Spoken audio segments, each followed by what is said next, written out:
RK Vij, President, Textile Association of India, and along with him, Mr. Sivaramakrishnan Ganapathi joins us. He represents Gokuldas Exports. Gentlemen, good morning to both of you, and thank you for joining us. Mr. Ganapathi, let me start today's discussion with you. If you look at the ready-made garments data, and I'm looking at the official data here, export for the December quarter was up 11%, but sequentially there seems to be a decline there. What is your understanding on the way the export demand for the ready-made garment will move for 2022? Because 2021 in a sense was a turnaround year. Demand came back to India, Chinese demand slowed down, pricing power came back, and logistics issue in a sense were a challenge. How do you see this year to be different? See this year to be quite good from a demand perspective. The Western world is largely opening up, and I'm keeping aside the current wave of Omicron, which is ravaging some of the countries. I presume that most of the countries will come out of it soon. When you look at 2021, we could see that the demand for apparel was higher than even 2019 in the US, which is a large importing country from India. And by and large, even Europe in 2021 was more or less at 2019 level. So there has been a fairly good amount of bounce back post-COVID. And I think that will get sustained in 2022 as well from standpoint as markets open up. So when US and then later on Europe and the rest of the world opens up post-COVID, there will be further growth in demand only.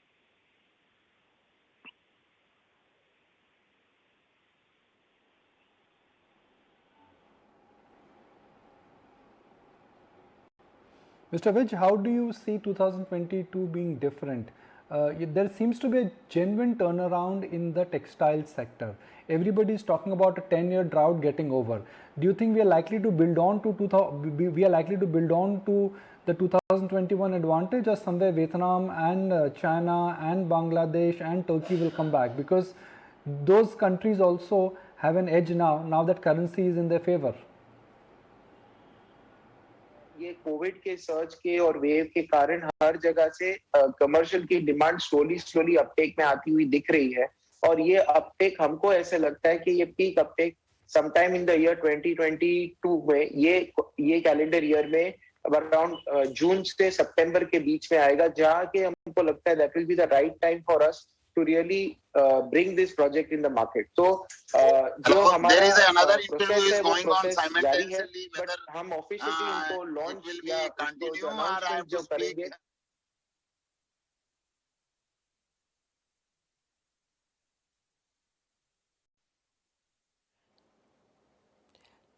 I think we're having some technical difficulties with Mr. Vij. Our team will fix that and hopefully get him on a better connection.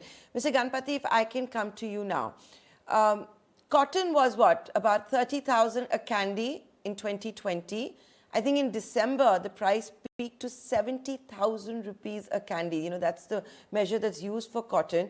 How are folks like you, exporters like you, managing that, as well as the global shortage, container shortage that we're seeing? Are your buyers in US and Europe playing ball? Are they agreeing to increase prices?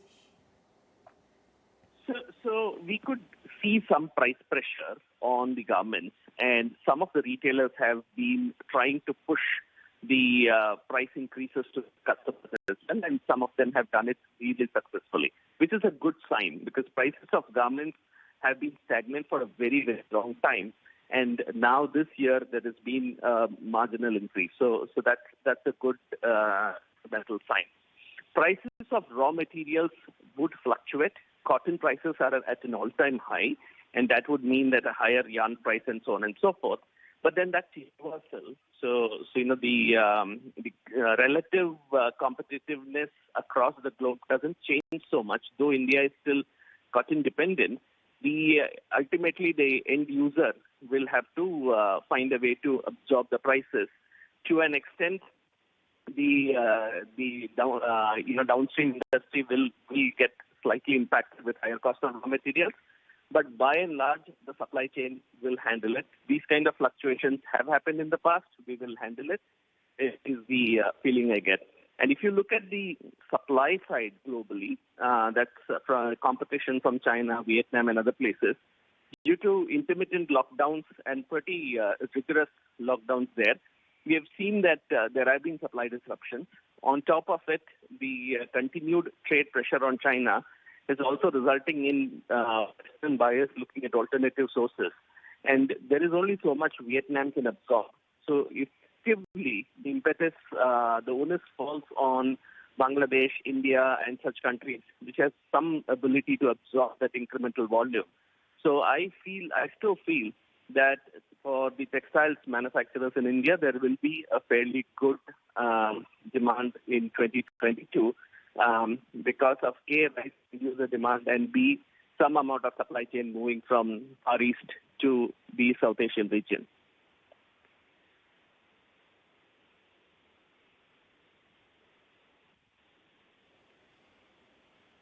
Okay, so that's the input pressure that has been coming. That's been coming in. I believe we have Mr. Vij back with us. तो mister Vij आप हमें बता रहे थे कि आपकी जो concerns हैं हम मिस्टर गणपति से यही पूछ रहे थे कि आजकल जो हम दाम भी देखें कॉटन का वो 30,000 रुपये था एक कैंडी पिछले साल 70,000 रुपये पहुंच गया है दिसंबर में ऊपर से चैनल चेक्स बता रहे हैं कि कॉटन को तो बांग्लादेश भी में भी एक्सपोर्ट किया जा रहा है तो उसकी और भी कुछ शॉर्टेज हो रही है आप ही बताइए ऐसी है क्योंकि टेक्सटाइल एक्सपोर्ट से इतनी इतना ज़रूरी है जब हम इकोनॉमी की रिकवरी की बात करें एक्चुअली मैडम मैं आपको ये कहता हूँ कि there are only two fibers are there. One is natural fiber, cotton is there, and another is man-made fiber, which is polyester, viscose, and other fibers are there. And what about the cotton is there? आप ये देखेंगे कि from last 4 years, the cotton production is around 355 lakhs bales every year. It is not increasing because as the population is increasing, the demand of food grains and other items are increasing. So the cultivation is not increasing in cotton. So ultimately, cotton will remain like that, 355, and next 4 or 5 years, the cotton will remain around 380 lakhs bales will be there. So, but the polyester man-made fiber is the growing area in world over and as well as in India also. So that it is a cheapest fiber, and people are now habitual of using polyester fiber, man-made fiber.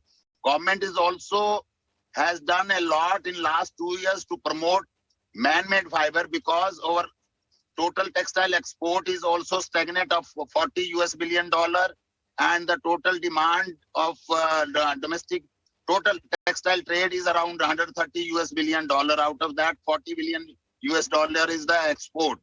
So government has thought it out that we will have to increase man-made fiber in India if we have to increase the export and other things.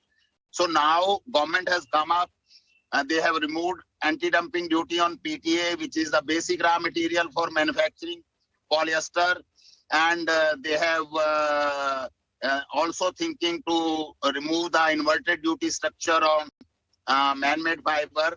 So this time we were hoping that there will be one GST rate right from PTA, MEG over raw material to fiber and filament, yarn, fabric, and everything.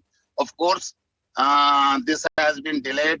So another thing, government has come out with ROSTL incentive scheme. They have come up with the road tap incentive scheme, and the major scheme has come up, production link scheme. This is a very good scheme. And I hope, and this is only for promoting man-made fiber, garment, fabric. So I think, and from the last, after COVID, we were thinking that the textile industry will not work better, but touch wood, okay. Textile industry after 10 years of the gap is working very good. Deltas are good. Of course. Yes, sir. Yeah. Yes, of course, we know about all of these schemes that the government has been coming out with. A thrust has been given on man-made fiber. And of course, let's not forget what was announced for silk as well in the union budget. Unfortunately, we're running out of time, so I'd like to thank both of you for taking the time out for joining us here on a special discussion on textiles exports that are forging ahead, and as well as manufacturing activity. Of course, you've seen the textile stocks very much in focus too. We're going to take a short commercial break. Stay tuned. A lot more coming up on the other side. We'll also be getting you our segment Chartbusters.